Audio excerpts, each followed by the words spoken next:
నా బల్పం కొట్టేస్తారో దొంగ బడవా నీతో ఖర్చు. నీ బలపం ఏంటి, నేను కొట్టేయటం ఏంటి? అసలు నువ్వు నా పెళ్ళానివేనా? చిచి మిమ్మల్ని కాదండి. ఆ. నేను 1వ తరగతి చదివేటప్పుడు ఆ. ఒకడు నా బల్పం కాచేశాడు. అప్పుడు నాకు గొంతు లేదు కదా, అప్పుడు అనాలనుకున్న మాట ఇప్పుడు బయటకు వచ్చేసింది. అంటే ప్రజెంట్ వాగుడే కాకుండా ఫ్లాష్ బ్యాక్ లో గుర్తొచ్చిన వాగుడు కూడా నా మీదనే ప్రయోగిస్తున్నావు అన్నమాట. అమ్మ అత్త ఆ?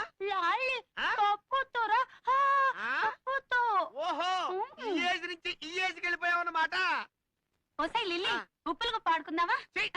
ఉప్పులకు పాడుకోవడం ఏంటి? మీ ఫ్యామిలీలో ఇంత చిత్ర విచిత్రమైన ధోరణులు ఉన్నాయా?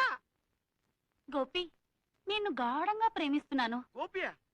గోపియా వాడెవడే? నేను టీనేజ్ లో ఉండగా ఆ. మా పక్కింట్లో ఉండేవాడు. ఆ. చాలా అందగాడు. అతన్ని ప్రేమించాను, ఆరాధించాను. అతనితో అప్పట్లో అనాలనుకున్న మాటలు అనలేకపోయాను. ఆ?